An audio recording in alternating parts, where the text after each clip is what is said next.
On behalf of the Professional Baseball Strength and Conditioning Coaches Society, I'd like to welcome you to the PBSCCS Podcast. I'm your host, Chris Messina.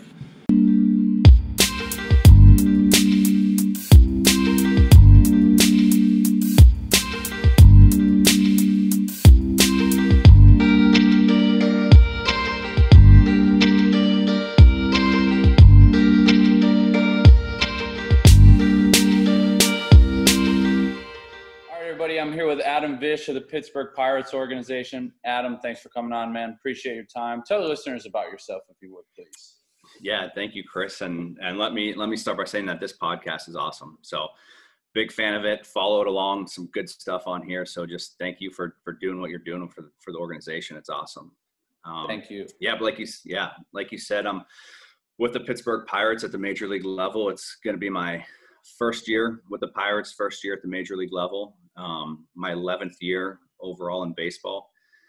And, ironically enough, I grew up just a little bit west of Pittsburgh in a little town called Swickley. So I'm coming home here. I went to the University of Pittsburgh, so spent a lot of time in the city. But out of school, I got a job out of grad school with the Kansas City Royals. Was my first little experience. And we just talked about the Appy League, spent some time in Burlington was my first spot and kind of learned the ropes there with the staff there. Made a lot of good connections with Joey Greeny, who's now in Tampa, and George Timke with the White Sox. And those guys were very good to me. Ryan Stoneberg still with the Royals was very good to me my first year. And I think that those guys really put a lot of things in perspective for me. That Appy League was daunting. So, kudos to them for getting me ready for that. But went to the Wilmington Blue Rocks the next year, 2012. And it was my first full season. So got to experience everything that comes along with that. And I think 142 games.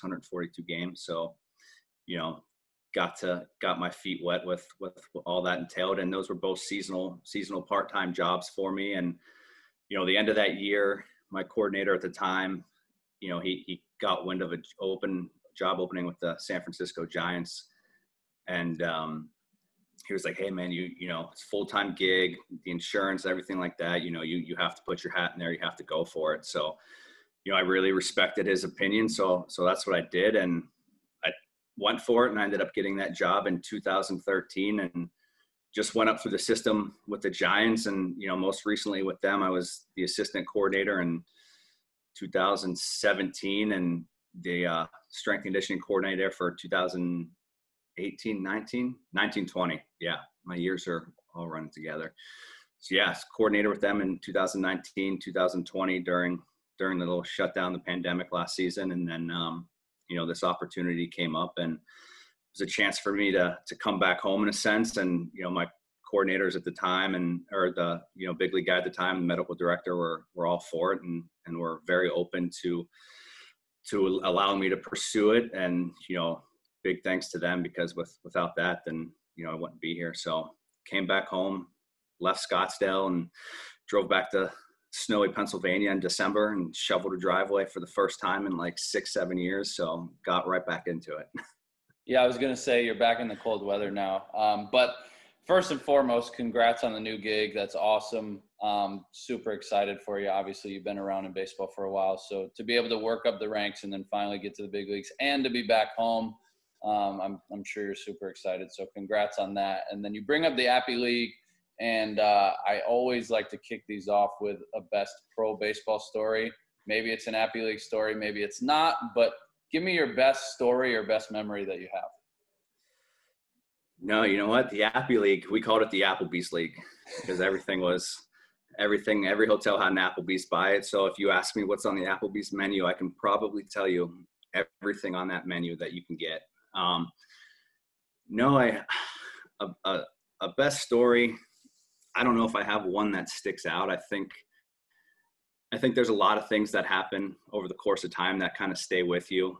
Just guys moving around, friendships you make, I think you get on this on every podcast, like just the relationships you build with these guys is really the story itself and how those relationships last and seeing where a guy goes in his career. And you might not be there with them, but in some way, shape, or form, it's pretty rewarding for you to, see a guy succeed. And that's what ultimately we're here for is these guys. So, I think that in itself is the story. And I know a lot of people can relate to that, is just sitting back and watching these guys and seeing what they can do, and then seeing them do it at the ultimate level, I think is always the ultimate story.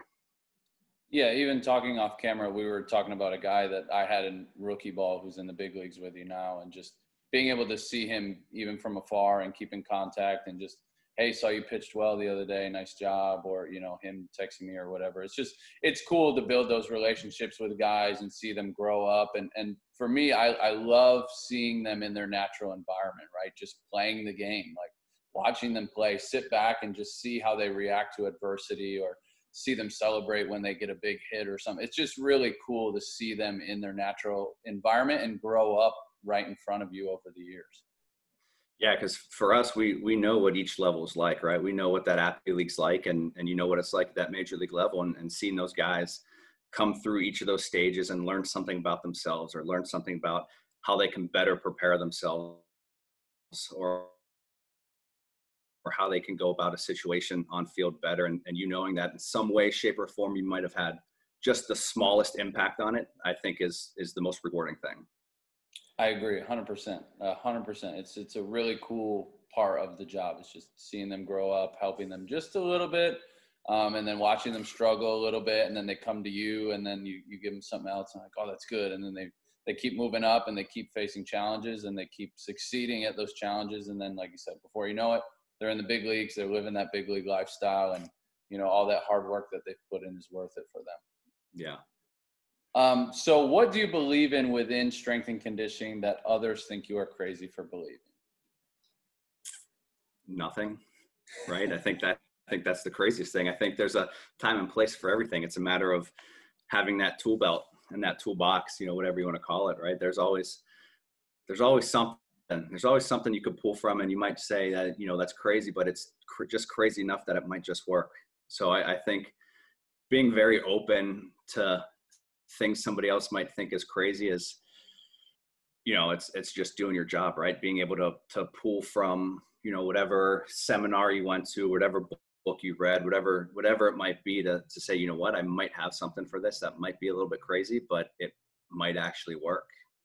So I think just that, right? Just not saying something's crazy, and being open to trying something if the time calls for it. Yeah, honestly, I agree 100% with you. Just being open-minded to other people's training ideas and training philosophies. And it's been brought up on the podcast, but a lot of these guys train with other people in the off season, and those people have maybe different ideas than we do. And so for them, like, they come to us and say, hey, what do you think? And it's like, if you're closed-minded, you're set in your ways of training, and you tell that guy, no, he's wrong, like, that guy's not going to want to listen to you during the season, because he trusts this other guy's training philosophies, and they might not line up with yours in a certain sense. But ideally, like, our big rocks, right, are like, we're trying to improve potential for performance and reduce your risk of injury. Like, we can't guarantee that you're going to perform better, but we're going to do everything we can to try to get you there. And we're going to try to minimize your risk of injury on the field. And if you're covering those big rocks, like, maybe I do Olympic lifts and you don't, but if that guy comes to me and he's like, hey, I want an Olympic lift, at least I understand, like, where he's coming from, I can have that conversation. So I think, like you said, there's a time and a place for everything. And if you're open-minded to conversation, like, I think it just makes the world go round, at least for me. Right. And that conversation and being open-minded to what a personal trainer or a, performance facility might be, they might be paying somebody to train them, and them knowing that you're going to have those conversations, and you're open to those conversations, and you're willing to talk about continuing these methods or applying a different philosophy to get to the same, to the same ultimate goal. And they see that respect there of, okay, you know what, you're going to respect how I go, and maybe have a different idea, but I'm willing to listen to you, and I'm willing to try, and I'm willing to go on with what you want me to do, because it's the here and now, and you're seeing me, and not somebody else in season type deal. So yeah, that collaboration with just the off season, the in season, the different philosophies that people have, the different trainers that are out there. And, you know, you see it now in baseball with all the different things coming into the game, right? If you were closed off to a way to warm up, you know, if you're throwing a plyo ball, that wasn't something that was commonplace 10 years ago. So it's everywhere. So you adapt, you learn, and you figure it out, and you say, okay, you know what, this makes sense for this situation, so let's apply it. Yeah, and I think it's especially relevant in the pro setting. Like in college, it might be a little different where the guys come to you, they don't really have a choice. They have to do your training, and over the years you develop them through your system. But we have guys coming from different organizations, you know, different countries, just different training backgrounds. And it's, you know, if guys come to us from a certain team and they trained that way, well, that guy's inclined to train that way. So now I have to find the balance between getting him to do what we think is best and what he's been told is best his whole career. And so we really have to be open, especially in our setting. And the other thing for me is I've learned a ton from our players, right? Like they come to me and they're like, hey, I've been doing this, and have you looked into it? I have this machine at home. What do you think about this? And I'm like, all right, let me write it on my notes. I'll look it up today. I'll get back to you tomorrow. And then I go to the guy tomorrow. I'm like, hey, I looked up that machine. It's pretty interesting. Have you seen good results with this? And they're like, oh, this guy actually did look it up. Now, and they respect that. Exactly. So I've learned a ton just from, being around the older players who have been around the game a while. And I mean, there's something to be said for guys that can, you know, have 30 plus starts in the big leagues or play 140 games in the big leagues every year, that something they're doing is working for them to be able to get through our schedule. It's a very unique schedule. I want to know what it is they're doing. Maybe it is our program, but maybe it's not, you know? So having those conversations, being open to learning from them, I think is awesome. And nothing is going to prepare you to play 140 plus games. So those things that they're doing that are working, it's okay, well, let's keep doing, let's add, let's subtract, but let's work around and let's keep going. Exactly. So one of the big reasons I wanted to have you on is you are going to be presenting at our upcoming webinar early April. By the time that this one gets released, the previous episode will have been with the nutritionists who are also presenting.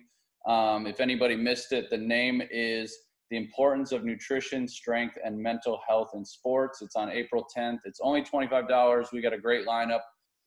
So I'm just going to give you the floor, just whatever you want to talk about, your presentation, short of giving us the whole shebang, right? You don't want to throw it all at us because we want to know more when it comes time. But whatever you want to say, the floor is yours about your presentation. Awesome. Yeah. So Terrence Brannick is the head strength coach with the Pirates. Him and I are gonna tag team a presentation, and working title right now. It might get cut up. It's kind of a mouthful. Is importance of the strength and conditioning and sports dietitian relationship and player programming. Like I said, it might get changed, but it's roughly it. But our idea, you know, we got with Allison Maurer and Courtney Ellison, our two performance dietitians, and trying to tap into that, you know, strength coach dietitian collaboration and pull from what we can get together and maybe present to players in a way of nutrient timing based on daily activities, schedules. And I think the focus for our presentation wise, and this could go down many rabbit holes after that, but we're going to focus on, you know, the starting pitchers, because that's really the one and only thing that's structured out in baseball is your starting pitchers 5-day routine.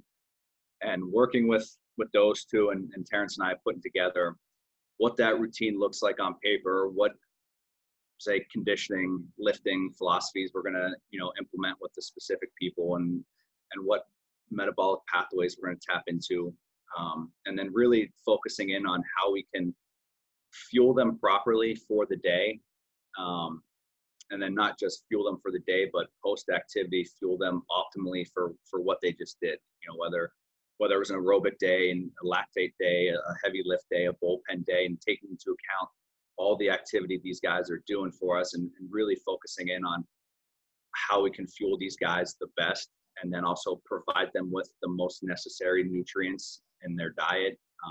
Obviously a food first approach for us, and then supplement around it.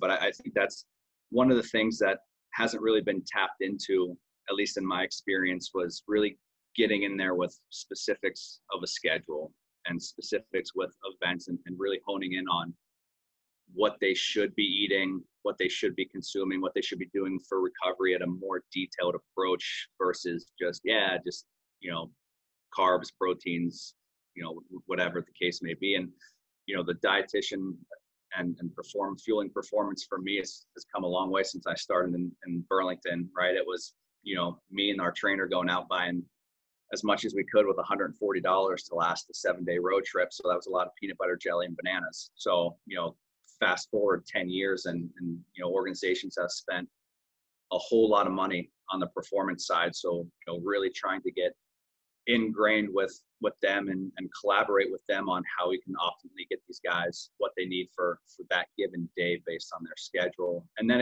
it creates the buy-in from a player, hopefully, that a dietitian is speaking the language of a strength coach of, oh, you had, gassers today and you did an upper body lift after your bullpen, and, strength coach is speaking, oh, you fueled up with this prior to, make sure you got that. And then post game, your plate should look like this with, your veggies, your proteins, your fats, and really start hitting these guys at different angles so that they hear the same message from different people. And then it becomes important, hopefully. So that's going to be the focus. And, it's pertinent to our organization. We're going to give you some, insight to a starters routine into what we're doing for fueling. And, that's not a one-stop shop for everybody by no means. So, it's just hopefully going to spark the thought process for strength coaches, for dietitians on ways to work collaboratively. And like I said, that can, lead you down a bunch of rabbit holes for guys for in season, off season, weight gain, weight loss, mass, whatever the case may be. And it be more specific than just, oh, make sure you're eating X amount of calories of this or X amount of calories of that, and kind of get more specific to what they're training or methods of training, and then methods of fueling. So when I interviewed the nutritionist, that was one of our big talking points, was like how far nutrition has come in baseball. And it really has. It's like you said, the Applebee's league is basically, it was pretty much, we're just giving you guys Applebee's and the rest is peanut butter and jellies. And it's come so far, which is awesome. And then the other thing for me is like knowing that you're going to be giving these specific examples is awesome, right? Like a lot of times you hear presenters in webinars or things like that, and it's kind of surface level of like what, they really could dive into.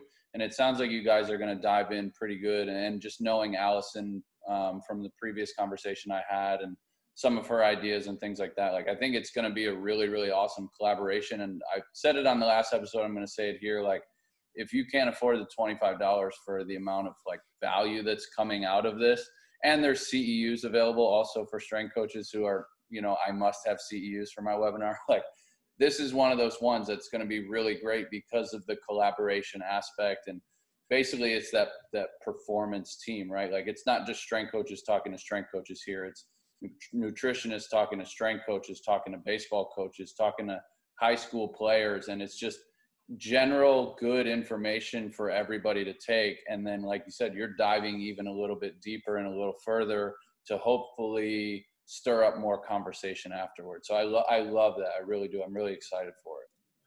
Yeah. And that's kind of where we're at now with that conversation of, okay, well, how can we make this more in depth for not just starters, but relievers, position players? Do you look at, certain positions now? Do you get ingrained with, okay, middle infielder versus corners, outfielder, center field versus the corners in the outfield, and what their demand is with just normal in-game activity? And, hopefully it leads to a lot more, that sniper-like approach. It leads to a lot more refined meal planning based on activity. And ultimately it's trying to impact a certain goal, and that goal is to play baseball every day, right? To recover, to fuel up, to be ready for a game, and eat for energy as opposed to crush however many energy drinks you want to crush. But I think, like you said, the collaboration with sports dietitians and strength coaches can, definitely impact a player on a day-to-day basis, especially if they're on task, speaking the same language, and providing them with as many options as possible to, meet a goal.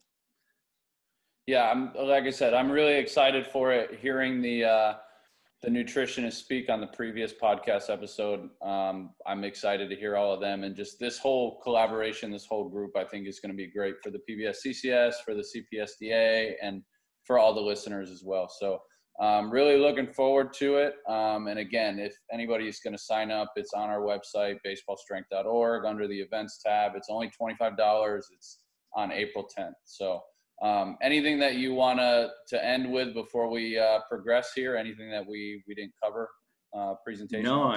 No, I think we got it all, or else I'll give the whole presentation right now. I don't want you to give it all away. Not yet. We'll save it for the webinar day.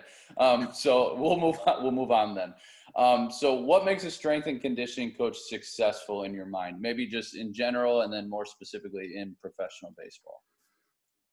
Yeah, so I think more general and a broad approach is, right, being a chameleon, being able to wear those different hats with the players, from where things have progressed to, you don't have to wear as many hats. Like we just said, there's dietitians readily available in most cases, and we don't have to wear that hat of being the ones looking for food sources, but also,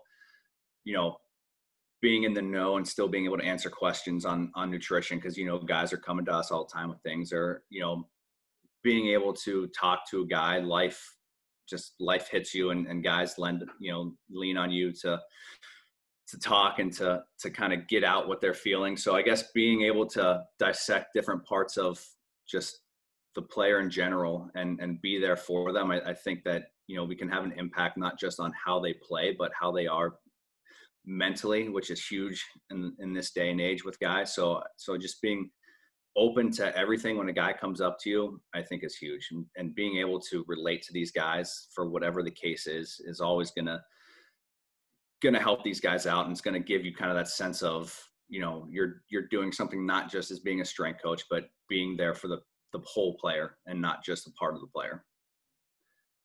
So that player-centric aspect, right?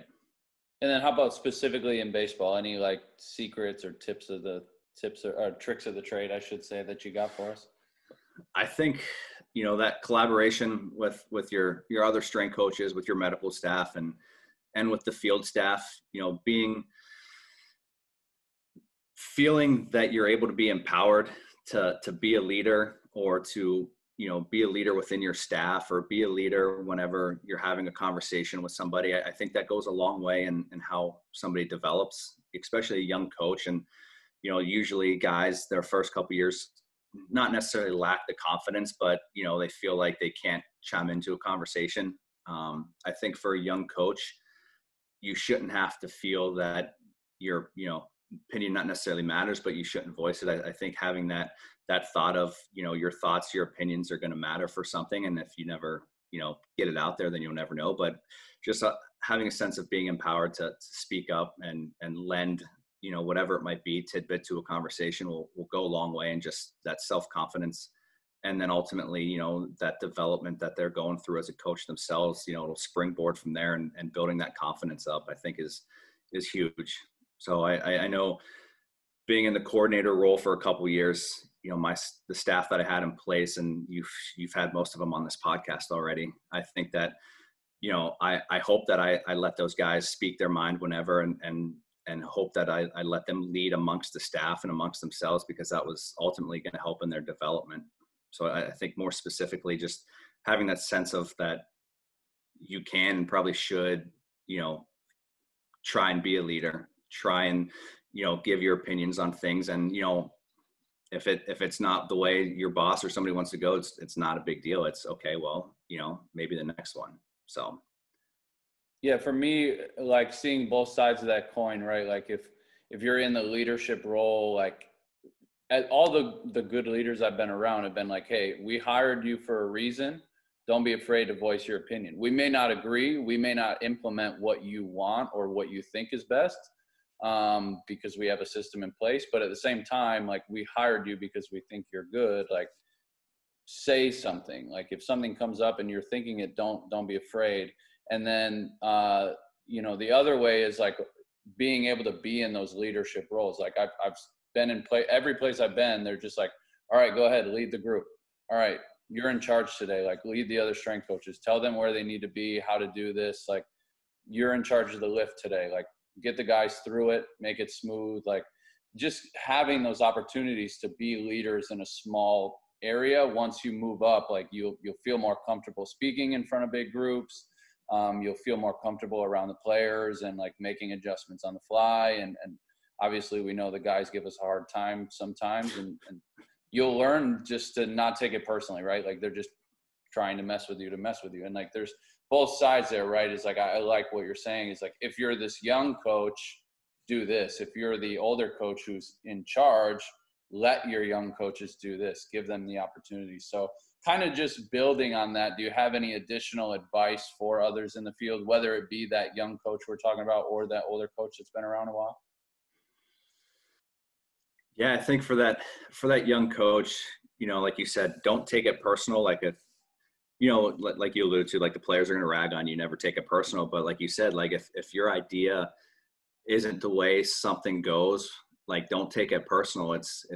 There's bigger things at stake that might be the reason for it. It's not necessarily a, terrible idea at all, but it might be something larger than they know at that moment in time. And, just take it as it is, that, okay, well, my idea was heard, which is awesome, right? That you should always have the feeling that your idea was heard. And that goes to those guys who've been in the game a bit longer, right? I always made sure that when an idea got brought to me, I made sure that I thought on it. I made sure that I talked to that coach about it. And whether I went with it or not, it was made sure that they knew that I fully considered what they were saying and what their thought process was, to not make them feel like they didn't matter in any way, shape, or form, because that's not going to get you anywhere, right? Like I said, I want those guys to feel that they're empowered to have a decision, have a say, or have an opinion, and bring that to me as I was in that leadership role, and it be my decision to think on it and then ultimately move in the direction. So for both of it, it's those young guys, don't be afraid and don't get skittish whenever it doesn't go your way. And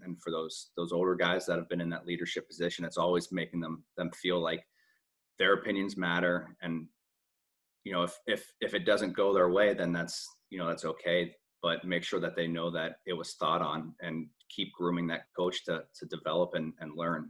Because that's the name of the game for us, right? Those young coaches, we want to develop. You want to develop them just like you want to develop a player. And if they never get those opportunities, then, they're going to get stuck and they're never going to develop, and who knows what happens. Yeah, I've made it known that, like, I would like to be in the big leagues, and this year, thankfully, I'll be there. And at the same time, that coordinator role for me, like, that's the aspect that's really appealing, is like developing those other coaches to move on to other places, to move to better opportunities, and to have their voices be heard, and give them special projects that make them feel empowered and as part of the group. And, I think that the being in the big leagues part definitely outweighs that coordinator role for me in a lot of ways. I really like being with the team. I like the travel. I like late nights, early mornings, like the quote unquote, the grind, like, for me is a lot of fun. I really enjoy it. But that coordinator aspect of developing other coaches is something that's really, really cool and really appealing to me. And I'm sure it's very rewarding to, like, have those coaches underneath you, have them feel empowered, move on to other positions. Like, even when I was in grad school, when we got a kid to go to a big, like, D1 internship, like, we thought it was awesome. Like, this kid wants to go, pursue something that he didn't think was possible. And, we put in a small word for him or whatever, and now he's moving on to go intern there, and then he comes back and he's a GA somewhere else. And it's like, just watching that progression, like we talked about, right? Like, the players, we watch their progression. Like, you watch other coaches' progressions as well. I'm sure that was a very rewarding part of that job. Yeah, and even leaving there and moving over here and seeing and still keeping in touch with those guys. I was close to all of them, and seeing how they're moving up and they're other, a higher level this year without having the opportunity last year with the shutdown and everything, and still getting those opportunities to learn and grow throughout the system. And, hopefully those guys continue to grow, because like you said, there's, no better feeling than a guy saying, hey, there's this, coordinator job open over here. Can I apply for it? It's 100%, and you hope that they get it, because they all deserve it. You know, I would go to bat for any of those guys. Any guy that I've had, any staff member, those guys all deserve all those opportunities, just because, you know, how hard you guys work, and I know how hard these guys work, and it's like, okay, whenever that opportunity shows up, like, you have to go for it. Right. Oh yeah. Yeah. Prepare as much as you can. And then when that opportunity comes, like, you got to jump at it, and hopefully you're ready. And again, on both sides of the coin, right? Like, hopefully your leaders, your managers, your coordinators, whatever they are, have helped prepare you for that. And at the same time, hopefully you've put in enough work to be prepared for that when it does pop up.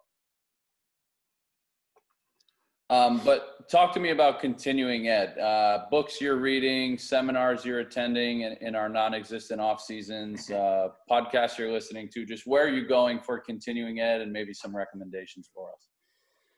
Yeah. So I think the last seminar that I had queued up to go to was last March, about a year ago. FRC was going to be at Exos in Scottsdale, and I was planning on taking a little vacation from spring training out there to go hit that up. But obviously we all know how that turned out. And they're still high on my list. I haven't had an opportunity to do anything the last year or so, like most everybody listening or watching, but the FRC course is high on my list. I had some exposure to it from just sharing of logins. I don't know if I can say that. I don't know if anyone FRC is listening. I didn't say that. So if you have to edit something, we can edit that out. But, so doing some self-learning, with that, because that's becoming commonplace, I think, with a lot of mobility routines with guys in baseball. So I'm trying to get on board with that. A couple seminars that I know I did with, it was cool. We did it as a staff last year, and not just strength coaches, trainers. It was, field staff as well. We did the on-base use certification.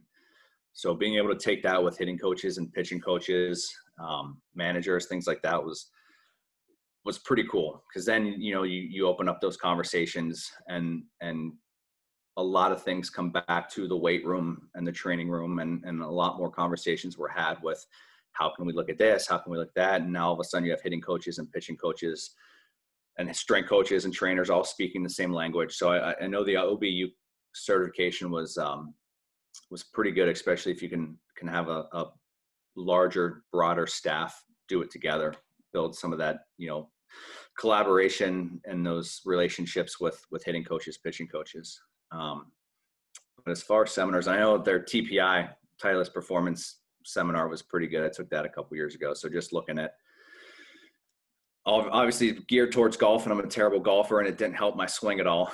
But, just a lot of good things can be applied to baseball because it's all rotational. So taking bits and pieces from that with just some hip shoulder separation techniques was good for baseball specifically, and golf too, if we got anybody listening in the golf world.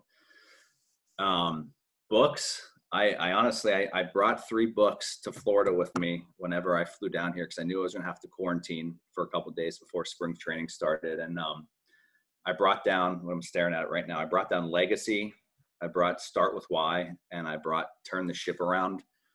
And I think my personal reading, I've kind of started to get more into the leadership aspect over the last few years, like we talked about earlier, more so than the educational, if you will, aspect of the readings. So I was given, I think a lot of people on here heard you come across Legacy and Start With Why already, so I won't go much into that, but I don't know if anybody's brought up Turn the Ship Around. It was David Marquette, and he was a captain in the Navy, and he was in charge of the USS Santa Fe, and he pretty much turned it from the worst performing ship in the fleet to the best performing ship in less than a year. And this book was given to me. Andy King, who you've had on here, whenever I got my coordinator job, he dropped this in my locker. And I think it was really good for me.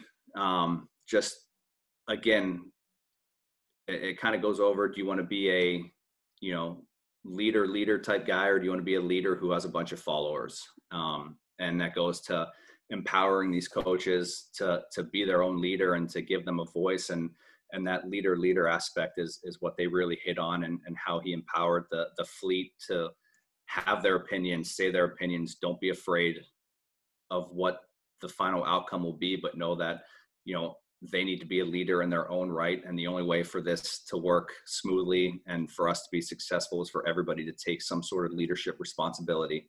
And whatever it was, he would delegate out to the staff and they would be in charge of those specific things. And ultimately he answered for everything, but he knew that those guys were going to have their voice, going to do what they needed to do. And they were going to do things as a group, as leaders together. So I think that one really hit home, a few years back whenever I got into this role. But I chose those three because coming to a new place, not knowing a lot of what's going on and in the new organization, I just wanted to refine a few books and get some ideas in my head and things like that. So I would highly recommend Turn the Ship Around. I think it was really good if you're looking for those more leadership type books.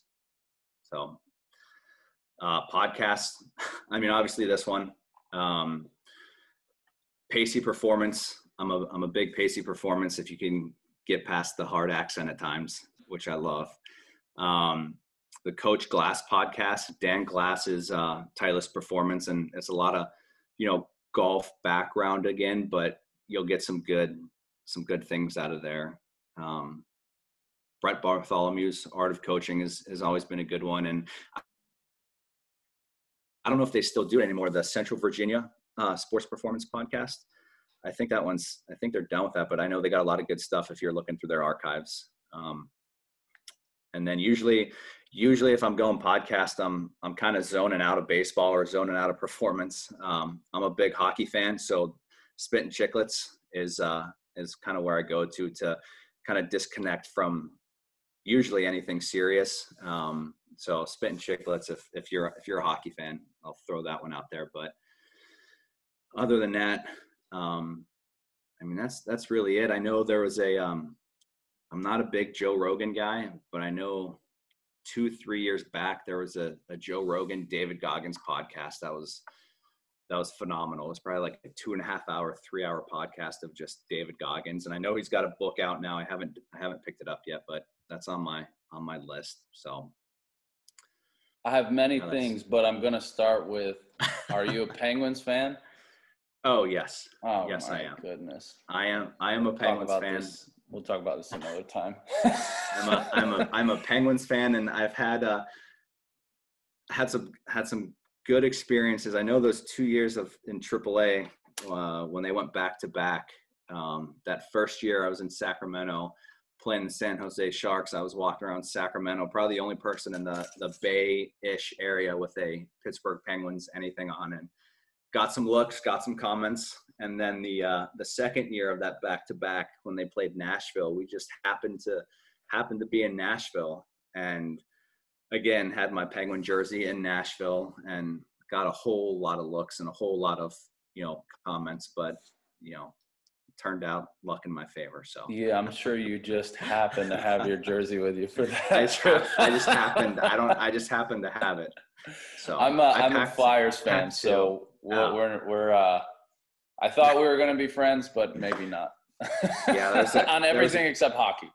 Yeah, there was a couple rough ones the last couple nights to the Rangers, huh? Yeah, I don't want to talk about it. Anyways, actually relevant to this podcast stuff.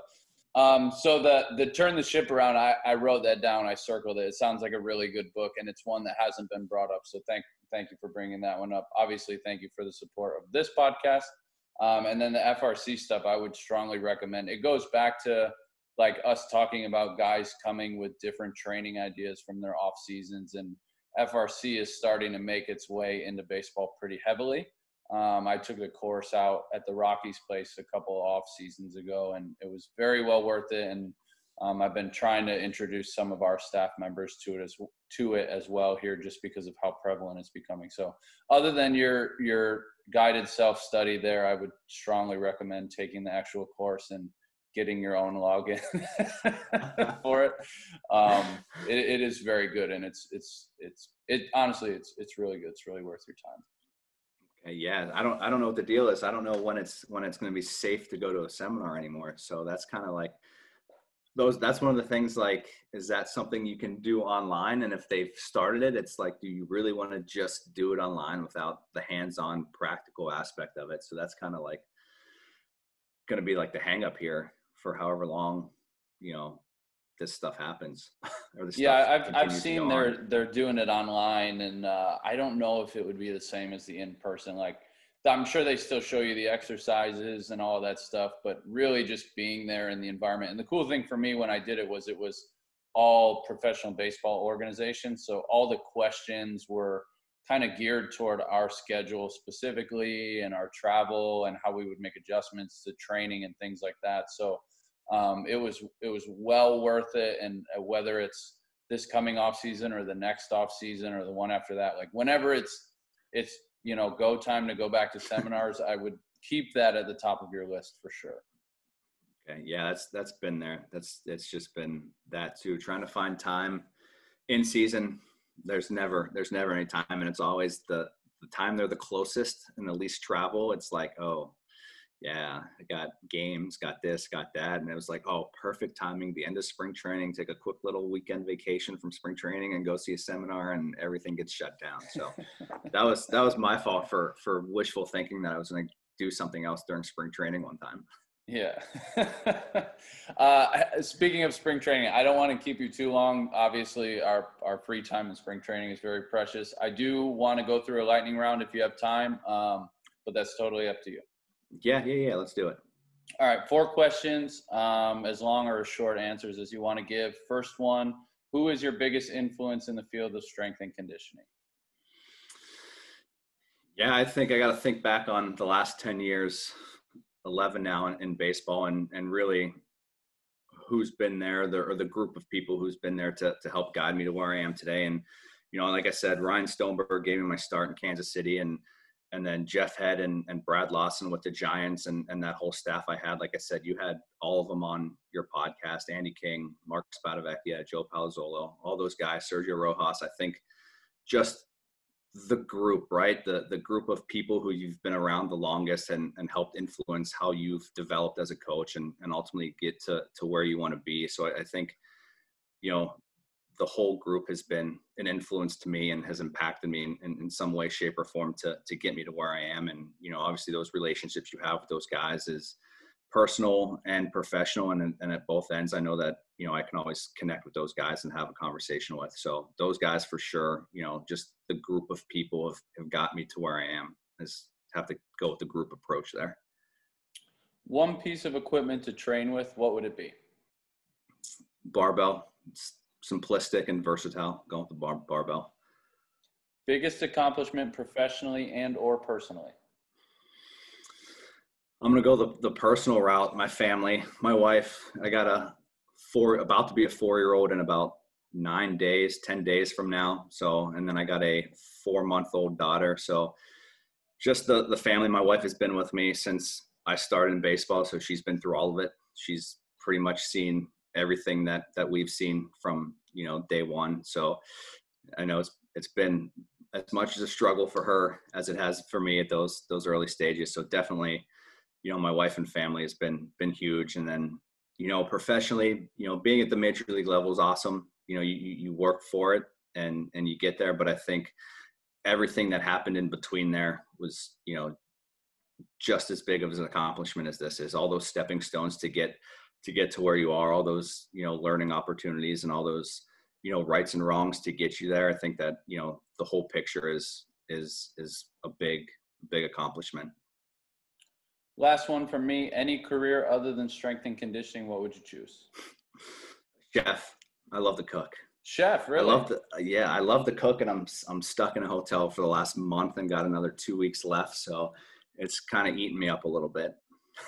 It runs in my family, and my dad is an unbelievable chef, and my wife loves when I cook for her, and I'm like, you have no idea what good food is. Like when my dad cooks, it's different. Like it really, really is. I can cook okay just because she's like, how do you know how to do that? I'm like, I don't know. It's just in my genes, I guess. Like I throw a little bit here, a little there, but my dad is unbelievable. So that's a good I'm not gonna I'm not gonna say I'm anywhere close to being good, but I enjoy it.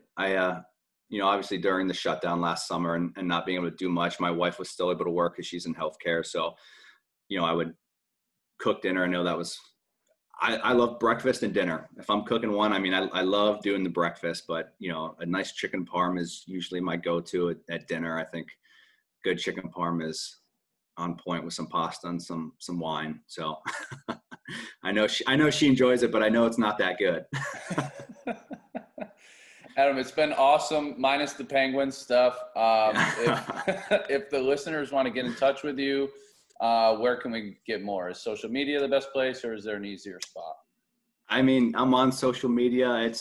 I'm few and far on posting. I think most of my social media is just me, like looking at what other people are doing, looking at what other strength coaches, what other, sports scientists in the profession are thrown out there. So it's really me just going that route. I don't really repost or post much. And if I do, it's going to be a picture of a baby, a kid, a dog. So you're not going to get much from me in that realm. But I'm available through email. I mean, I'll answer the emails. I don't mind coaches reaching out. I think talking shop with guys is, you'll always learn something, right? It's, whether it's something that you haven't thought about in a while or a new idea, I think that you can always be learning, always be coaching something along those lines with guys. So email probably. Perfect. I mean, you can follow, you can reach out on Twitter, on Instagram. Like I said, it's going to be a lot of pictures of dogs, wife, kids type stuff. So, whatever. That's the really good stuff in life, though. Don't downplay it. Especially the dog for me. Yeah. Thank you for your time. Good luck with the new position, with the season. Stay healthy. And I'm looking forward to hearing you present on the webinar, man. Yeah, thank you, Chris. Yeah, good luck to you as well, and congratulations to you too. I didn't say it at the beginning. Big league job. So thank you. Awesome. Thank you. Appreciate it. Yeah. We'll be in touch soon, man. All right, everybody, that concludes our episode with Adam. I hope you enjoyed this one. It was really cool to hear his journey through the minor leagues all the way up to the big leagues for the first time this year. So congrats to him and good luck on his first year in the big leagues. And it was also cool to hear what he will be presenting on for our upcoming webinar. Again, the webinar is on April 10th. It's only $25. We have a great lineup, and you can sign up on the PBSCCS website. baseballstrength.org under the events tab. Between the last episode with a nutritionist and this episode with Adam, you should have a pretty good idea of who the speakers are, what their topics of interest are for their presentations, and kind of just give you a good glimpse into where the webinar is going to go. And like I said, it's only $25. It's definitely going to be something that you're not going to want to miss, so sign up on our website. The 3 things that I took from Adam in this episode: number 1, be a chameleon. Number 2, try to speak the same language throughout your performance team. And number 3, you can and should always be learning and coaching. With that being said, that'll conclude our episode with Adam. I hope you enjoyed this one. I hope you enjoy the upcoming webinar, and we'll talk to you again on the next one.